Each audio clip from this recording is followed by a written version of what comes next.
Awesome. Good afternoon. And today we want to talk about a feature of American politics that people from other countries often find bizarre at best, hard to understand possibly, and peculiar at worst. It's the issue of the role of the American states in our federal system here in the United States. They have tremendous importance in domestic policy and increasingly on issues having to do with international issues, including issues of climate change in particular. And so sorting out the role of the states in the context of domestic policy and understanding how the states play that role is important for understanding what the American policy system is going to look like as it seeks to try to advance the issues of climate change. So let me explain what we want to try to look at today. There are three basic issues that we want to try to examine. The first is the role of the states in the American system more generally, kind of brief excursion into American constitutional and public law. The second thing has to do with the role of state initiative and the balance of power within the system. And then finally, a third issue having to do with the regional realities of environmental policy, because as we've discovered throughout the course so far, one of the important features is there's no such thing as an environmental problem per se for everyone. There's no such thing as an environmental cause of the problems for everyone, that the nature of the problem, the nature of the source of the pollution, the nature of the impacts vary tremendously by region. And one of the central problems that we have as we try to discuss issues of environmental governance is the problem of trying to figure out the proper scale on which to approach these problems. It is one thing trying to determine what problem we want to solve. It's another thing trying to figure out what solutions are most likely to work. But it's yet another trying to identify the governance institution that is best equipped for trying to attack the problems.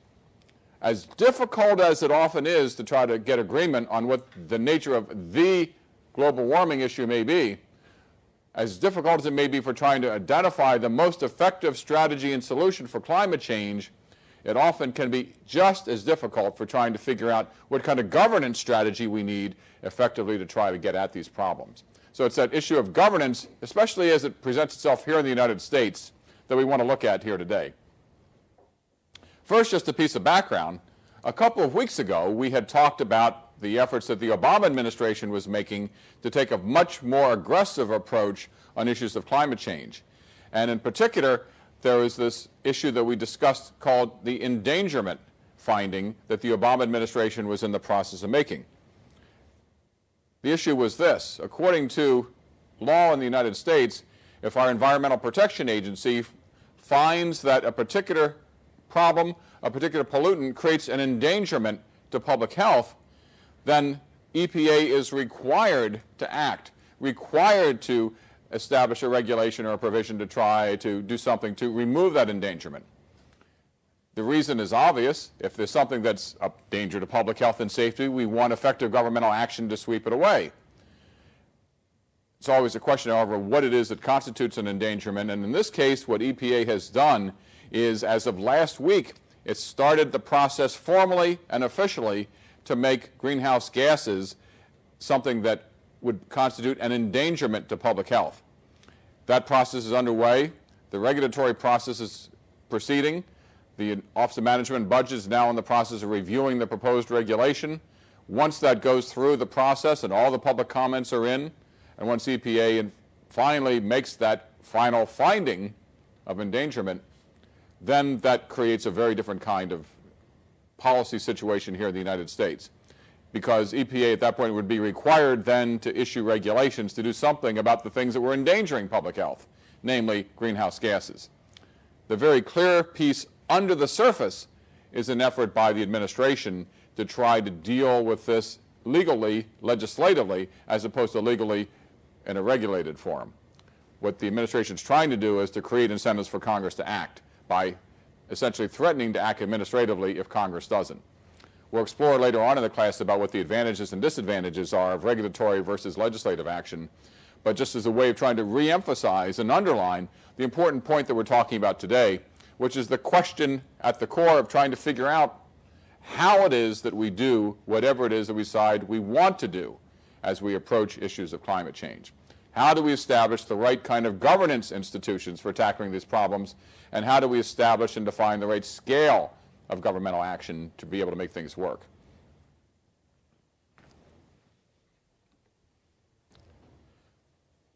Nothing could be a bigger change and contrast in extremes than to talk about the Obama administration's actions last week, this issue about endangerment that transforms public policy making and the role of American states in this process to begin with. As we all know, the Constitution was created by the states, was ratified by the states. The United States, in fact, is the United States of America. And very often in the course of American politics, there's been the constant ongoing debate about where to put the emphasis. Should it be the United States of America or the United States of America? Where does the balance of power lie? When it comes to issues of climate change and environmental policy, the states have had for a long time a surprisingly large and important foundation. Some of this has to do with issues that go way back to the very beginning of this country, when the states, as the states, created and wrote the Constitution, ratified the Constitution, and agreed to subjugate their own individual interests for the national interest as a whole. The United States was really founded as a revolutionary republic. It was founded because the states and the people within them had simply concluded that the British government was not one that they wanted to live underneath any longer. And so the states rebelled against Britain, declared their independence. The Declaration of Independence, written not too far from here, was actually the easy part in a sense, as hard as it was to try to negotiate that. It's one thing to declare independence. It was another thing to make it stick. It's one thing to assert that you're no longer subject to the laws of Britain. It's another thing to beat the most powerful army in the world. But in fact, in our Revolutionary War, that's what happened. But after the War of Independence was over, the important question was, what kind of role would the states play? It was clear that we wanted a country that was more than just a collection of individual sovereign states sitting next to each other. But it was also clear that the states didn't want to give up their sovereignty in the process. And the reason at the core had to do with the fact that the states, frankly, didn't much trust each other. People living in large states like Pennsylvania wanted to make sure that if you allocated votes by state by state by state, that very small states like Delaware wouldn't have equal footing. Why have large states have their policy affected by people in relatively small states who have the same number of votes? On the other hand, people in small states wanted to make sure that the large states didn't simply run over whatever it is that they wanted. So the matter and the problem and the process of trying to figure out how to balance these things out, how to try to ensure that we had a balance of power between large states and small states, between northern states and southern states, that all the regional issues that we had that lay at the core of the fundamental differences that were papered over by the United War for Independence were resolved in some way. So what the Constitution was really about, in part, was trying to make sure how, first, we never had a tyrant, as the British king was viewed by American settlers and colonists, and make sure that no such tyrant ever again had the power to rule over the United States. And secondly, that within the United States, that we had some agreement about the allocation of power between the national and the state governments. At the beginning, the part of American history that, for the most part, everybody's forgotten, is this period of the Articles of Confederation from the Declaration of Independence to 1787, where the idea was that the states could do what they wanted, the states would exist independently, that they would band together whenever they could all agree on doing anything, but the problem is that they could almost never universally agree on anything, even to the point where it seemed in Massachusetts that a group of armed settlers were in the process of trying to take over one of the forts and launch a movement for independence of Massachusetts away from the rest of the country. Given the fact that it was hard for the country to act as a country, given the fact that the British were now eyeing these colonies and couldn't believe that they had lost them, that the French from Canada were eyeing the colonies to the south and seeing enormous riches, that the Spanish from the south were seeing possibilities as well, the people in the American states realized they had to do something. So what they wanted and what they agreed on was a kind of national power and authority that would rule over all of the states. But then the problem was how much power the states ought to have. So we created the system of federalism where the states continued to exist, where the states called into being the United States of America, where it was never exactly clear whether it was the United States of America or the United States of America. That is, whether or not the focus was going to be on unity or on the issue of states' power. and we never really quite have resolved that since. One way to approach this was really interesting in this letter that James Madison wrote to Edmund Randolph back in the early days. And he said, "Let it be tried whether any middle ground can be taken which it will at once support a due supremacy of the national authority and leave in force the local authorities so far as they can be subordinately useful." That's a really interesting phrase, a really interesting sentence, because it's a matter of asking first whether or not there's going to be a due supremacy of national authority. That is, there's going to be a national government, Madison argues, that has to have supremacy over what the states want. Then the question is, what role will the states play? And what Madison suggests is that the role of the states could be the degree to which they can be subordinately useful. Think about that phrase for a second. The states subordinately useful. It doesn't suggest that the states have any kind of real, inherent, strong, independent authority, but their role is as it is, the degree to which their role is useful in pursuit of the national interest, but that their role is subordinate to the national power. It's a pretty interesting and strong argument, and since then we've been trying to figure out what it means for the states to be subordinately useful. And as we'll see as we explore the issues here today, when it comes to climate change in particular, the states have played very different kinds of roles at different times as we've explored some of these issues. But at the core is this fundamental problem about what it means for the states to be subordinately useful. There is the 10th Amendment to the Constitution. We know about the Bill of Rights that established the right to keep and bear arms, the right to freedom of speech, the right against cruel and unusual punishment, and all the other rights that are enshrined in that bill. Important to remember why it was put in place to begin with, because as the debate started on the Constitution, in many states there was a worry that the rights of citizens had not been explicitly laid out well enough. And so this Bill of Rights was drafted as a way to try to make people satisfied that the power of government would in fact be limited, that their liberty in fact would be perceived, and that their liberty in fact would be protected. But the last of the Bill of Rights is an argument about the role of the states, because what the 10th Amendment says is that all powers not otherwise explicitly given to the national government are reserved for the states. And so this adds one extra piece to this. The states are subordinately useful to national policy, but on issues where the national government doesn't explicitly have power in the Constitution, then all those things are supposed to be left to the states. Well, if you read the Constitution, it doesn't say anything about climate change. It doesn't say anything about the environment. It doesn't say anything about the right to clean air, even though it does talk about the right to freedom of speech. It doesn't say anything about the right to be able to drink the water, although it does talk about the right to keep and bear arms. However, the Constitution does talk about the role of the federal government in regulating interstate commerce. And given the fact that almost anything that matters involves transactions that cross state borders, and as we know increasingly almost anything that matters involves transactions that not only cross state borders but cross national borders, then there are those who argue successfully that the national government has a role and an obligation to try to deal with environmental policy under the Interstate Commerce Clause.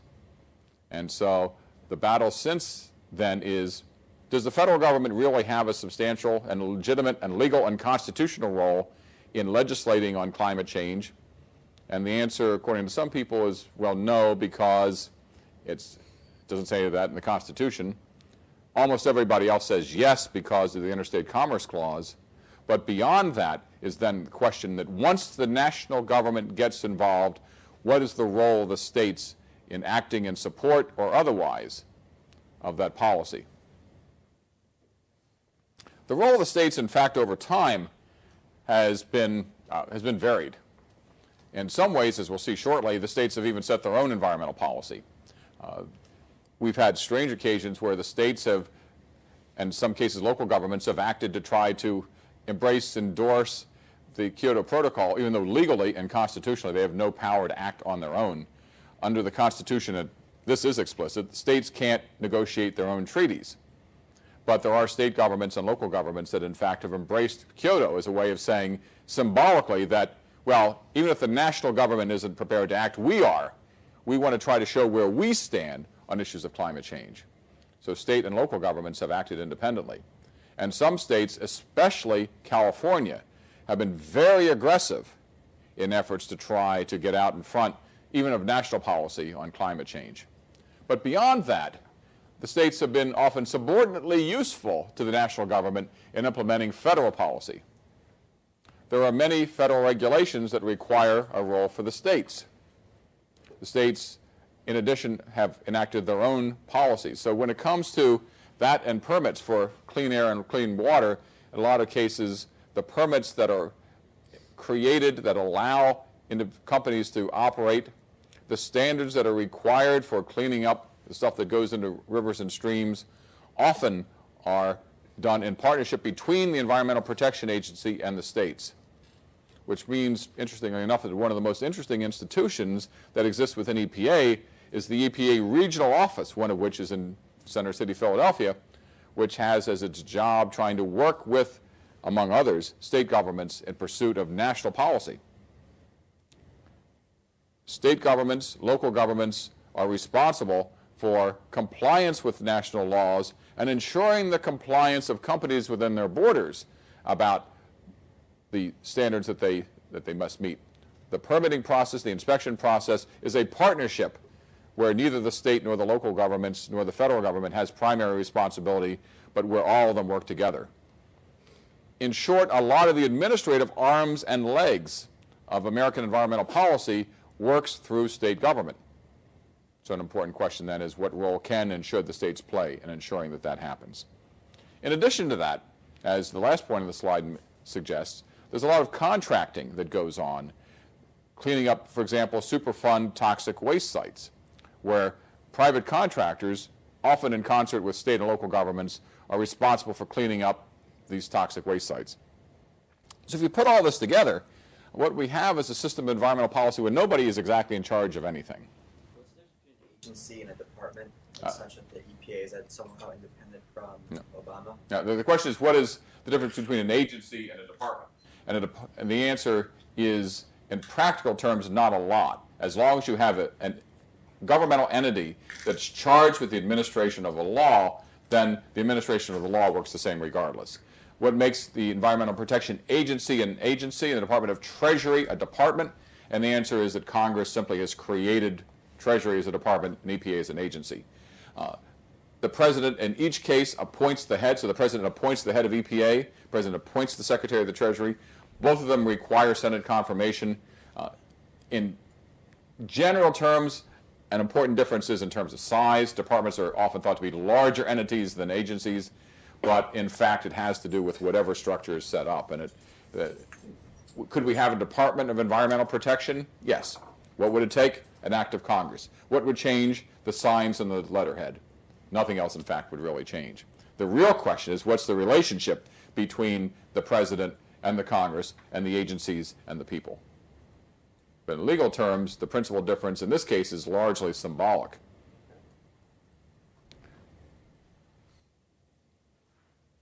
Given the way in which environmental protection is organized in this country, the important thing to remember here is that we have an environmental policy such as it is that's really highly fragmented. It's the product of federal action, state action, local action, federal policy administration, local policy administration, state policy administration, and even private contractors. There was a time back in the early days of the Bush administration where I was talking to essentially all the senior officials in the Environmental Protection Agency, except the administrator, who was off in a meeting, and a couple other people who hadn't been named. And I started the conversation by saying, oh, the interesting thing about you people in EPA is that you don't really do anything. And so they were sitting there saying, who invited this guy?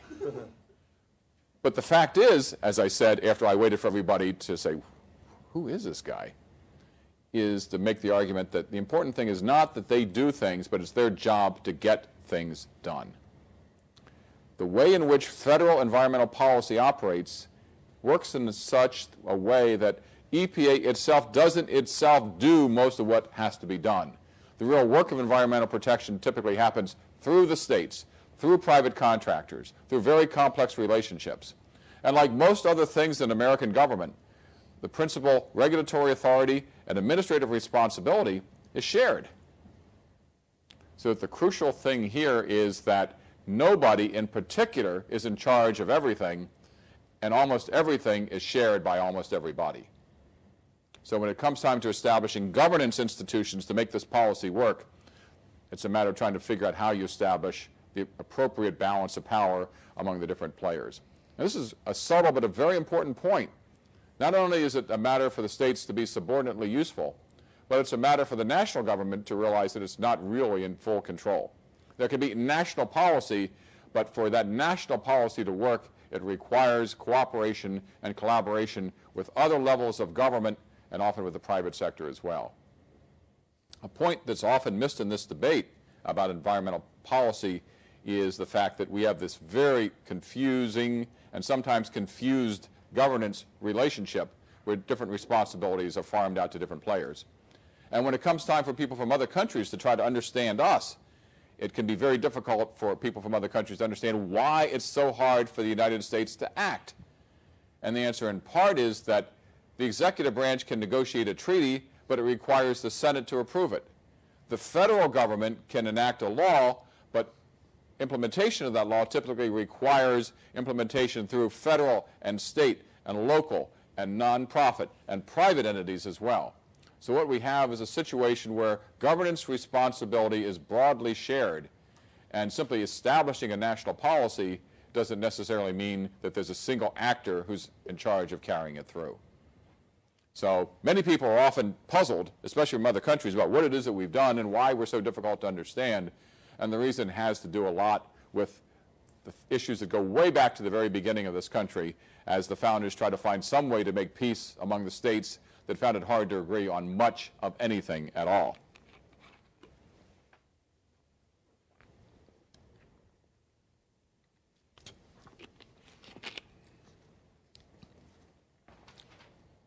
So what we have here is a problem of state initiatives and the balance of power. Question?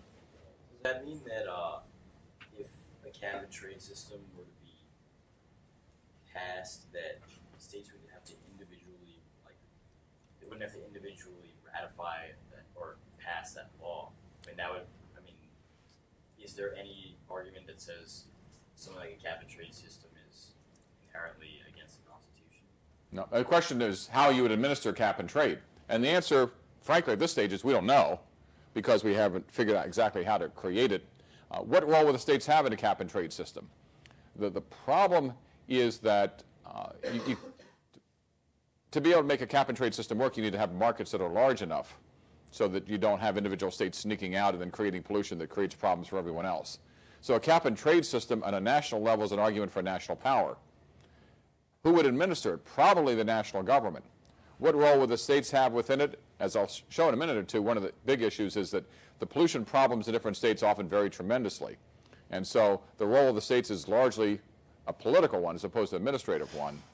But there's nothing, as some of the readings, especially the Barry Rabe reading about California suggests, there's nothing to prevent individual states from going their own way in the future as they have in the past. The puzzle about state power, and Posner talks about this, is the nationalization of state initiatives, and if I knew how to type, state initiatives when the feds don't act. So it goes both ways. It's the balance of power here about the ability of the national government sometimes to take onto itself initiatives that state governments have developed, and the interest of state governments sometimes to act even when the federal government doesn't. So let's look at those issues and puzzles as examples of what it is that's going on. One of the things, and this comes from the Posner reading, that is an important point, is that there is a chart here that shows the number of federal preemptions of state action. That is, occasions where the national government has chosen to override the decisions of individual states. And while this is hard to read from a distance, you can see an overall trend. This is before 1900, and this is an increase during the Great Depression, during the 1960s, the 1970s, then the 1980s, and during the 1990s.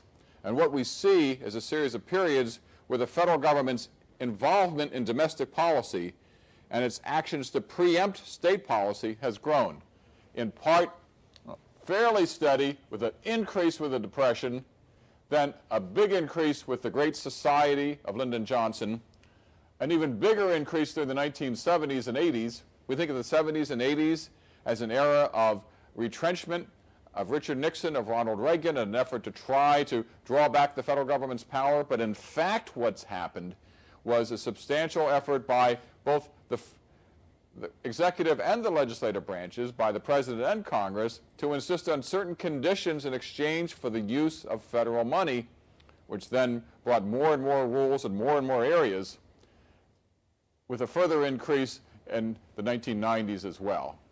So if you look at a whole wide range of things, and especially in the white area, which is even harder to read, but the link is there on the slides, you see a substantial increase in the 1960s, more an increase in the 70s and 80s, and with the 90s as well. It's a little hard to tell for sure, but in the environmental policy area as well, a substantial increase in the amount of federal preemption of what had previously been state actions. So in some cases, these were state ideas that the federal government embraced and imposed on everybody. When it came time in a completely different area for the personal income tax, it was a tax that was first invented in Wisconsin as a state action.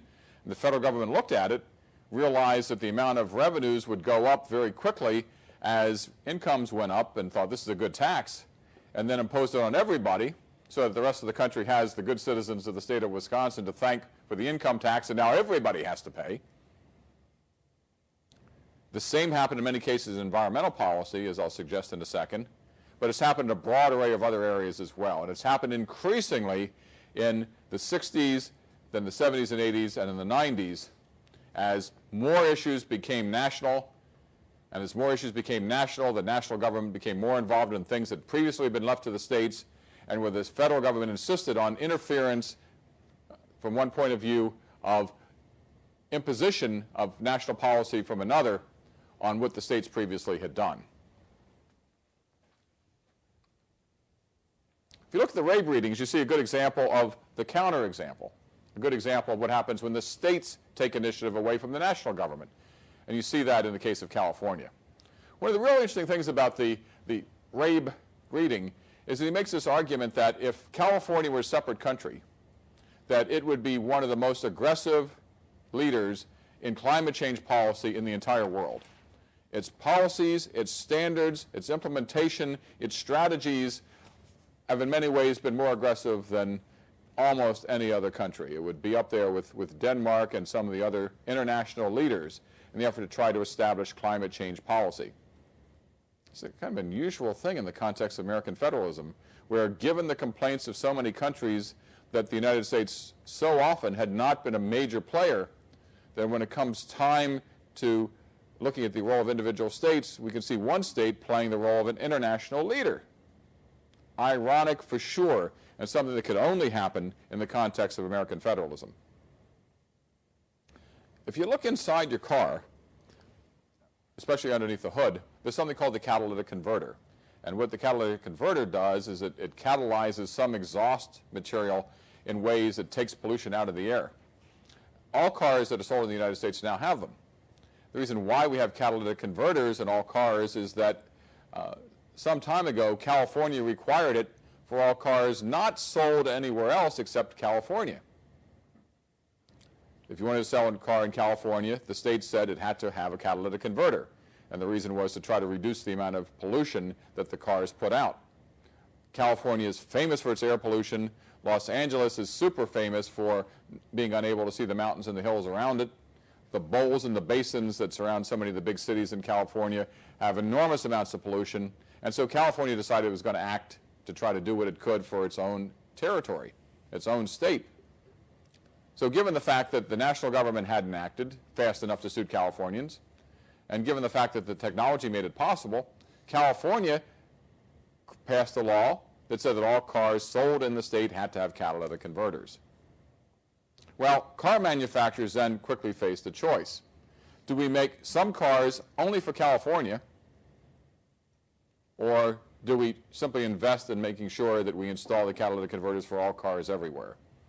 And the economics of the industry are such that it was really impossible, ridiculous, as you're walking. You can't have a separate California assembly line when you're building Fords and Chevys and Chryslers.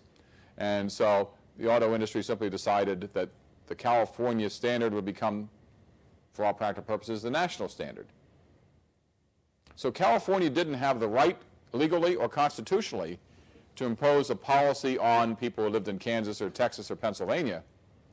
But by being such a large market and by imposing those regulations for any car sold in California, people in other states soon found themselves with the same product, even though their states and the national government had not embraced it. So when you're as big as California, when you're in a position to be able to pass policies, when you have elected officials who are interested in trying to act aggressively, turns out that you can affect national policy, shape national policy, even though you're just one state out of 50. And if you look, in fact, at Rabe's paper, you see a wide range of different things for which California is responsible. There are tough standards in tailpipe emissions to try to further reduce the amount of pollution that comes out of the back of cars and goes up in the atmosphere, causing both smog and greenhouse gas. There are mandated renewable energy standards, so that the energy production process now is required to have an investment in renewables. There are performance standards for any company supplying energy to California. Because their question was, there are other states that are neighboring us that produce pollution that we have to deal with. Because, one of the points we made earlier, water, air, soil, pollution in any kind of medium pays no attention to the boundaries that we've drawn as human beings between adjacent territories. It goes wherever it goes. California legally cannot impose pollution standards on, say, Arizona or in Oregon or in Nevada or in any other state. But clever legislators said, what we can do? We can simply say, if you're going to sell energy in the state of California, any transaction that we have within our state has to meet certain kinds of standards by how it's produced, no matter where it's produced. They sidestepped the complaint by other companies about California violating the Interstate Commerce Clause. That is, California on its own trying to engage in regulation of what goes on in other states, simply by saying you can do whatever you want in other states, but if you want to do business here, including even selling electricity that comes through wires that operate when we turn our switches on, then you have to meet certain performance standards by reducing the amount of pollution that you in fact create. Very clever set of strategies. Whole set of these things put together has made California, as I suggested, one of the true national, even international leaders in the whole process of pollution reduction. To the point that even Governor Arnold Schwarzenegger, probably better known to many people for the movies that he's made, but known in California as a gubernator, has led a major effort as a Republican against Republican policies back during the Bush administration. You see here on the right side the reason why. It's a picture of air pollution in the Los Angeles basin. And what happens because of the way in which the city is built, surrounded by hills, is that pollution that comes out of especially cars tends to sit in the valley, in that basin, and because the prevailing winds have a hard time blowing it out.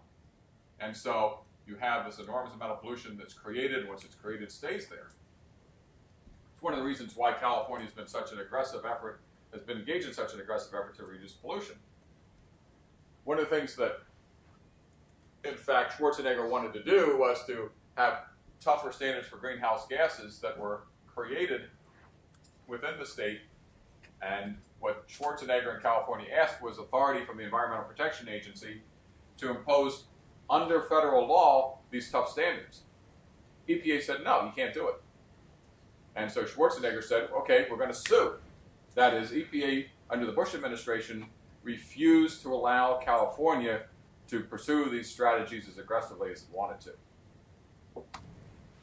So what's happened is that Schwarzenegger, as a Republican, sued a Republican president in an effort to try to allow California to do what it is that it wanted to do. And since then, what's happened is that Obama and the Obama administration has now said it's going to allow the states to do this. Leaving aside just the obvious political theater, of Arnold Schwarzenegger himself, the action hero, making a big movement to try to tighten air quality standards. Leaving aside the battle between this mostly Democratic state, which has a Republican governor, doing battle with a Republican president, is an underlying piece. What California was trying to do was to try to sidestep the battle in Washington, which for the most part had not pursued the issues of climate change very aggressively, to take an even further and more aggressive step on its own, with at least the blessing of the Environmental Protection Agency, which first the Bush administration denied, and later the Obama administration approved. So we have this peculiar situation where the states wanted to act, one state in particular, where the federal government said it couldn't, but where the federal government then changed its mind, and now the state is going to move ahead. So the question in terms of governance, where does the power to make decisions lie? Who is in a position to make policy that shapes the quality of air for people wherever they happen to live? Turns out here was a case where previously with catalytic converters the state had acted independently. A second case where because of federal law the states could not act in the way in which it wanted, where a change of administration allowed a change in state governmental policy, and where the change in state governmental policy will allow tougher rules within one state that then become, including the standards that are set for auto emissions, in all likelihood, a de facto standard for cars made everywhere, just as the catalytic converter might be. We could see with this the birth of a national movement out of the actions of an individual state. It's one of the reasons why people from other countries have such a hard time understanding American policy and politics. How can we try to even explain these twists and turns back and forth? Why don't we simply have a national policy that allows us to try to figure out what it is we want to do and to enforce it? But the answer is that this is a very big country with a lot of diversity, a lot of different political opinions. There's some places where people have pushed more aggressively for climate change, and other places where people have argued that climate change regulations would be too costly. And the way in which we've often advanced in this policy area, as with others, are efforts in some states to push things forward that then help to advance a more substantial political base for a change in national policy. It's important to recognize here that often American domestic policy in general and pollution change in particular tends to be policy at the national level that bubbles up from the states. The national policy often stands on the shoulders of state initiatives, that states go out and experiment and determine what works and what doesn't, and as those models are taken and proven, then the national government later adopts them. The idea in other countries, whether France or China or Japan or Britain, that you would have a national policy that would be framed as a result of the bubbling up of experimentation in individual regions is something that would, in many cases, be absolutely unheard of, but which is central to understanding the politics and the policy of climate change policy in the United States. If the regions are important, then how is it that the regions actually will behave? How is it that this will actually work? So there are 2 points here that are important to make. One is that there are substantial variations in the nature of problems in pollution from region to region, and there's also substantial variations in the kind of policy that different states enact and embrace. So let's look first at the variations of problems.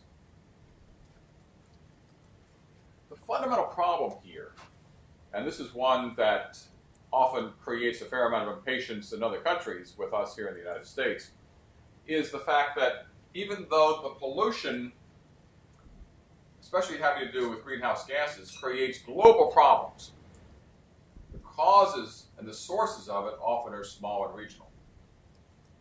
That when you're looking at, for example, pollution that comes from cars, there's some places that have many more cars than others, like urban areas, and that's the case of Los Angeles and San Francisco and San Diego. There's some places that have much more water pollution than others, and that tends to be places that have agriculture and manufacturing. There's some places, as we saw a couple weeks ago, that rely more on dirty coal and some more on clean coal. The nature of the problems, the nature of the solutions, therefore, vary tremendously. There's no such thing as the national pollution problem, at least understood as the sources of where the pollution comes from. There's really difficulty in trying to frame a national policy when the causes of pollution vary so tremendously. So we have this fundamental paradox. The paradox is that we need global solutions that have to be based on regional problems. Just one example of this. This comes from the National Aeronautics and Space Administration. And the title of this is Regional Pollution Goes Local, with an understanding that then local pollution becomes global.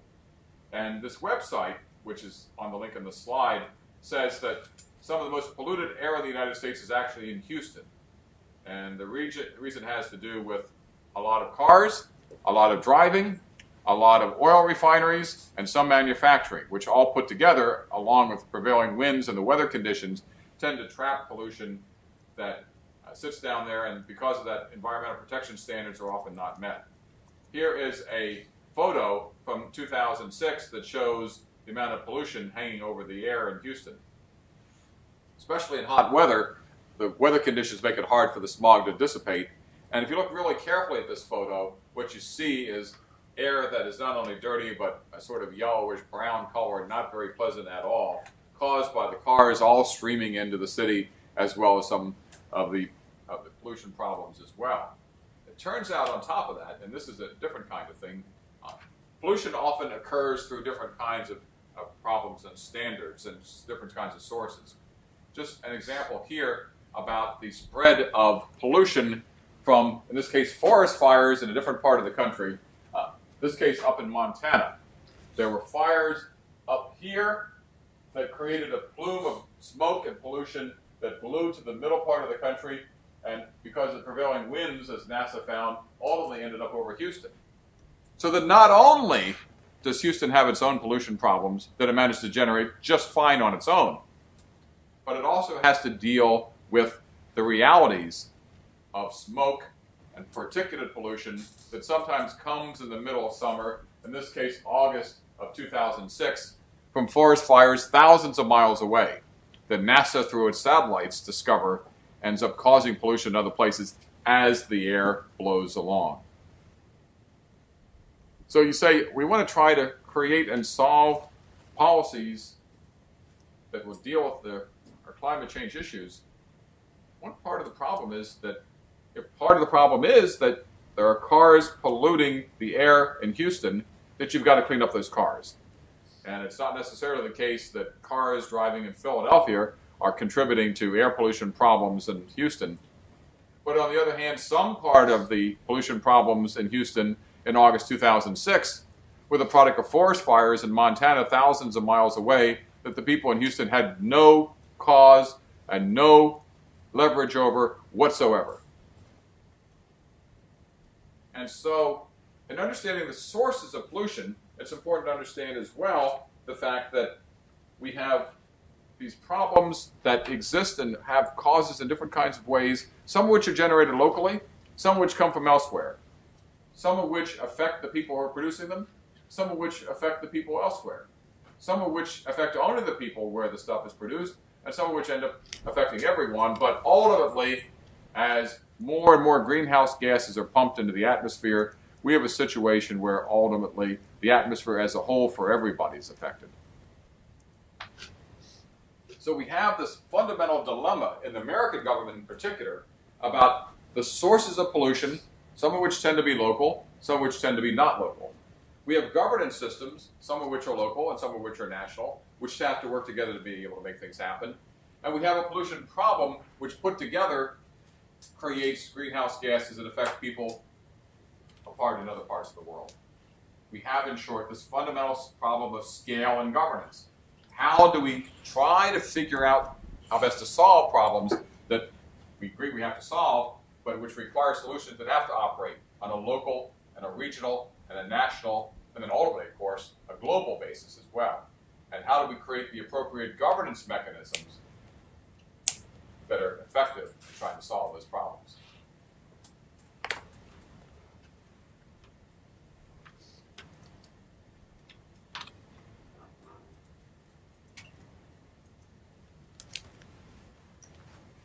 That's from the government's point of view.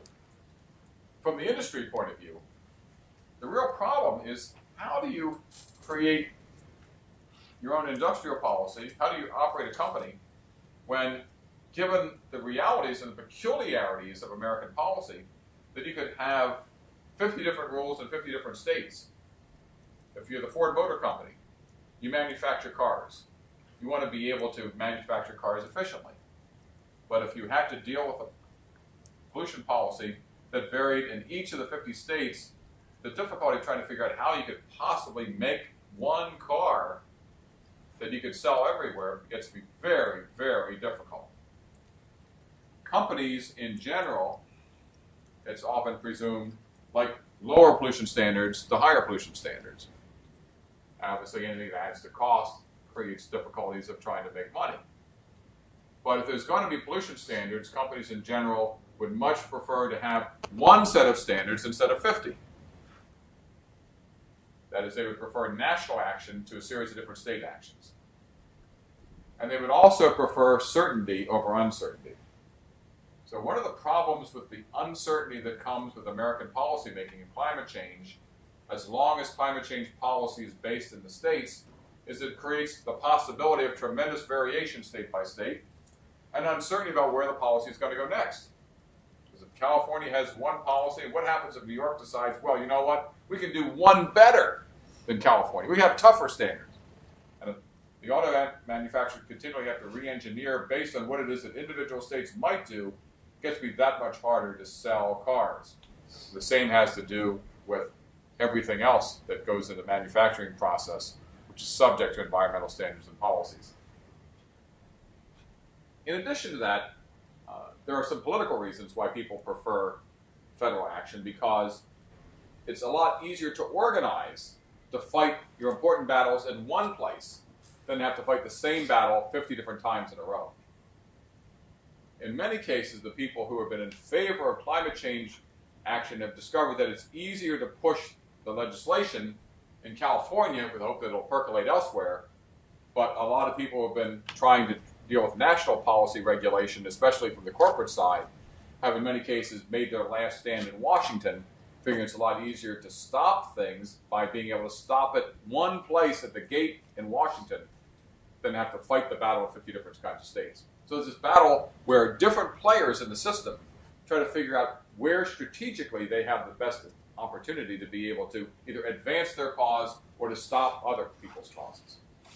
And one of the things about Washington that creates an advantage is that there are relatively few points that you can use to try to block or advance policies, and so there's an advantage politically to organizing where it is that your advantage is going to be best. Well, didn't you just talk about how, I mean, the fact that states are independent of one another, doesn't that give the legislator, let's say if they were a governor, more power than they were a senator, because they would be able to do things like California did, or is that only true with California because it's a large state and it had the ability to affect all the rest of it? The real question is, how much power do the states have with respect to each other and with respect to Washington? California is unique. It is of such a scale, and its market is so large that no company can afford to ignore it. And so once a company gets involved in the process of trying to sell and has to accommodate California, then it's a matter of trying to figure, well, we've got to do it because California's out there doing it. And even if the policy's had not been created in Washington, then we just simply have to pay attention to what's going on there. So a lot of the pollution control advancement forces, people who are in favor of more aggressive policies on climate change, have chosen to work in California as opposed to Washington because it's easier to move Sacramento than it is everything in Washington. Some of the people who are opposed to more tough climate change policies have chosen to act in Washington because it's easier to stop things in Washington than it is elsewhere. And so there's this battle back and forth between, is it California or is it Washington that turns out to have the stronger role. And for the most part, the corporate forces have allied themselves more with battles in Washington, and the environmental change forces have allied themselves more with forces in Sacramento until the Obama administration came in. And as I want to suggest in a second, that really changes everything. Do you think the Frankfurt and Roberts courts and the fact that they're pushing more towards federalism and state action has kind of deterred people from taking more of a national approach to environmental, and fear that it'll kind of be blocked as not falling under state powers? And that's the question is both the Rehnquist and then the Roberts courts at the Supreme Court and their preference for trying to protect states' rights has that affected the political game? And the answer is absolutely. In general, if you think about it from a constitutional point of view, that is, what are your odds of being able to make a policy change and making it stick? The best way to be able to do it is to do it from Washington, because you fight one battle and have it affect everybody. You put it in legislation as opposed to regulation, because in general, not that people don't contest laws, but there's a stronger presumption in favor of the lawmaking process than there is in favor of rulemaking. Because when it comes to regulation, there's always a question of, did you really have the power as an executive to to issue that regulation? Are you enforcing it in a fair and equal way? There's a lot more questions that can be raised procedurally about a regulation than about a law. And so it's a lot easier to fight the battle once instead of 50 times. It's a lot easier to change national policy once if you can win in Washington. It's a lot easier to do it through legislation than through regulation. And so what we see now is the Obama administration trying to do it from Washington, do it through legislation, and try to do it in a way that's uniform. What we saw during the Bush administration at the early stages was an effort to try to stop climate change policy on grounds that it was too expensive. You could stop it in one place, you hoped, by fighting, and a lot of the forces opposed to climate change policy change fought the battle in Washington and supported EPA in its efforts to try to oppose that effort. You fight that battle, you create an effort to try to establish a bulwark against that. But then what happened was that California decided, well, we could be clever and sidestep some of this. And so what we had was, even though EPA was opposed to the policy, California sidestepped it and was in the process of establishing almost a quasi-national policy by being such a large market that it became the national policy leader. The implications here are that California was really the deal maker early on, and we have this irony that by the success of Schwarzenegger and his predecessors, by the success of policy entrepreneurs in California, by the success of their efforts to try to establish climate change policy in California, they've actually made it easier to establish stronger national policy, which the Obama administration is now embracing. But the paradox there is that their greater success in establishing national policy now diminishes the role of California as the market leader. So by their very success in establishing the policy, they've diminished their role in shaping it. We'll see how long that lasts.